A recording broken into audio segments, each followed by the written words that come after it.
The Vimpel K-13, NATO reporting name, AA-2 Atoll, is a short-range, infrared homing air-to-air missile developed by the Soviet Union.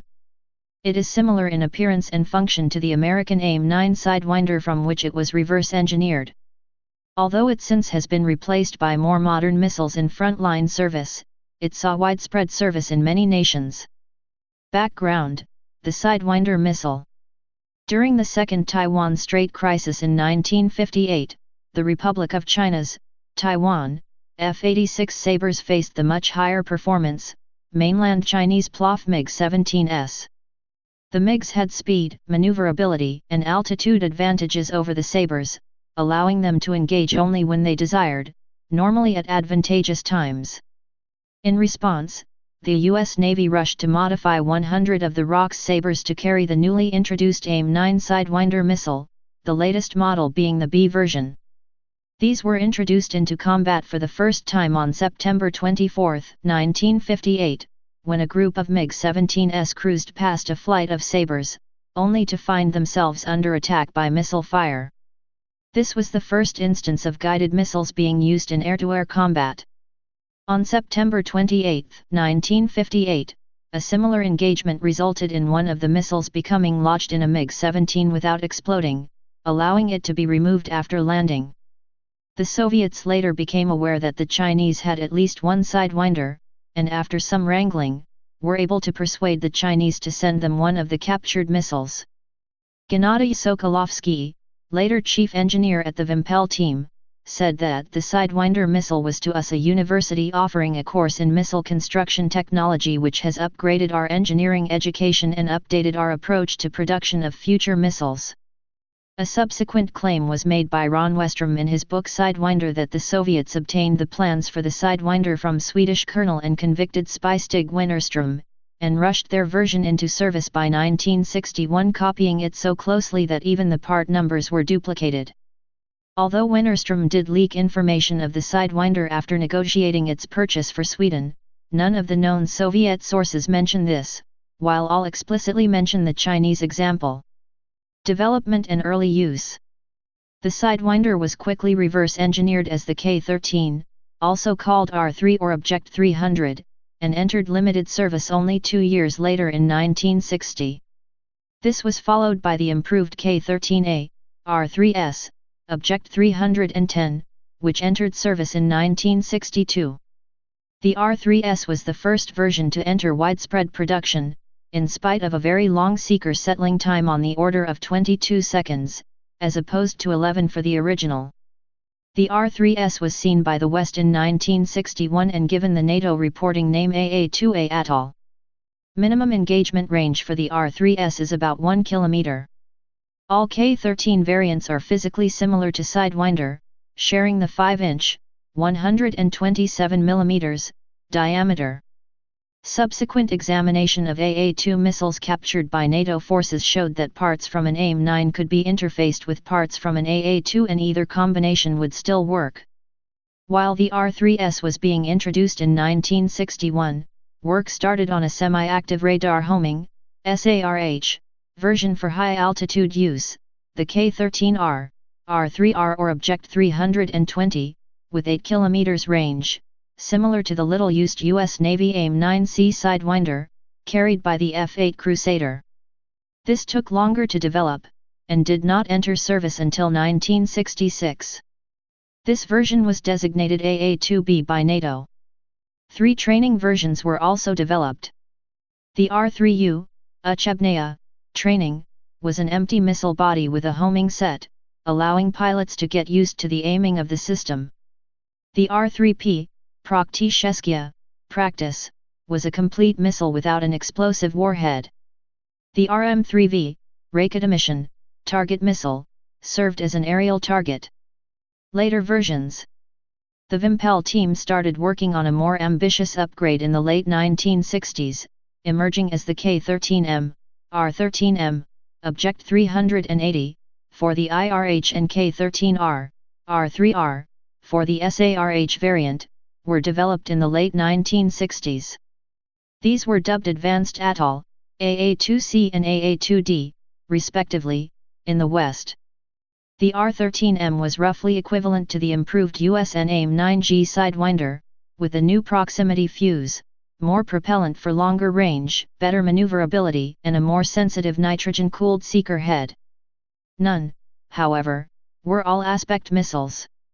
The same electronics upgrades were also applied to the Kaliningrad K-5, AA-1, to arm fighters that did not carry the K-13. The K-13 in different versions was widely exported to the Warsaw Pact and other air forces, and remains in service with a few smaller nations. A license-built version called A-91 was built in Romania, and the People's Republic of China copied the K-13 as the PL-2. Updated Chinese versions were the PL-3 and PL-5. Soviet Union provided China K-13 missile technology as a part of MiG-21 fighter jet deal in 1962. In 1967, China successfully completed locally produced K-13, PL-2, missile tests, and start to deploy this missile to combat units. It was first used to intercept U.S. Air Force UAVs flown from Vietnam and other Southeast Asian countries to mainland China. Operators. Current operators: Algeria, Angola, People's Republic of China, Cuba, Eritrea, Libya, North Korea, Syria, Vietnam, Yemen. Former operators: Afghanistan, Bulgaria, Czechoslovakia, East Germany, passed on to Germany, retired shortly after. Egypt, replaced by AIM-9 after the Yom Kippur War. Finland, Germany, retired after the German reunification. Hungary, India, Indonesia, Iraq, destroyed in the 2003 invasion of Iraq. Pakistan, Peru, on Su 17/22. Poland, Romania, Soviet Union, Serbia, Somalia. Evaluation-only operators. Israel. Operational history. The K-13 missile was used by North Vietnamese MiG-21 pilots. Due to the NVAF's very limited number of MiG-21s, their common tactic was to approach an American formation at maximum reasonable speed, fire their missiles in volleys, and exit area, at maximum speed to avoid engagement. Some of these missiles were seized by Israel during the Six-Day War in the Sinai Peninsula. They were used during the War of Attrition, by Squadron 101, Mirage C-3, and probably also by 117 and 119 squadrons, all Mirage squadrons of the Israeli Air Force. In the late 1960s and early 1970s, the Israelis shot down dozens of MiGs, Egyptian, Syrian, and even 5 Soviet MiG-21 flown by Russian pilots, but there has been no success in using this missile, as Israeli pilots preferred to use cannons or indigenous missiles such as Shafir-1 and Shafir-2. K-3 or K-13 missiles were also actively employed during the Indo-Pakistani War of 1971 by the Indian Air Force, Yom Kippur War by the Arab Air Forces in 1973, during the Iran-Iraq War by the Iraqi Air Force between 1980 and 1988. On August 19, 1981, during the 1981 Gulf of Sidra incident, a Libyan Air Force Su-22 fired a K-13 missile head-on, closing on U.S. Navy F-14s. The missile was evaded. Specifications: R-13M/R3R. Length: R-13M, 2,830 mm, 9 feet 3.4 in, R3R, 3,420 mm, 11 feet 5 in. Wingspan: 530 mm, 21 in.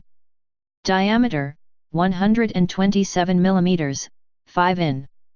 Launch weight: R-13M, 75 kg, 166 pounds, R3R, 93 kg, 205 pounds. Speed: Mach 2.5.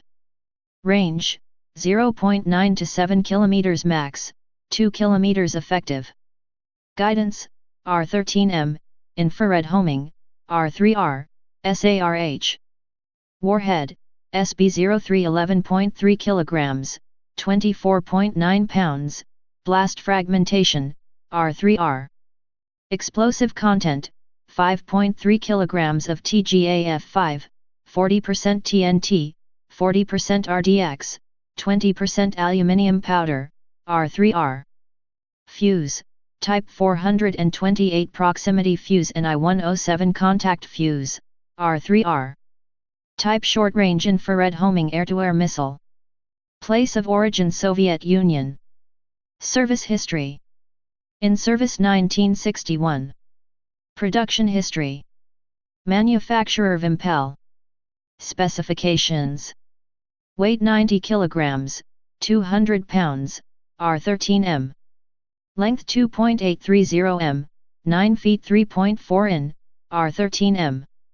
3.48 m, 11 feet 5 in, R3R. Diameter 127 mm, 5.0 in. Warhead 7.4 kilograms, 16 pounds. Engine solid fuel rocket engine. Wingspan 631 mm, 24.8 in, R13M. Operational range 1.0 to 35.4 kilometers, 0.6 to 22 miles. Speed Mach 2.5. Guidance system. Infrared homing. Launch platform. MiG-21, MiG-23. Sukhoi Su-17/20/22. Please subscribe and thanks for watching.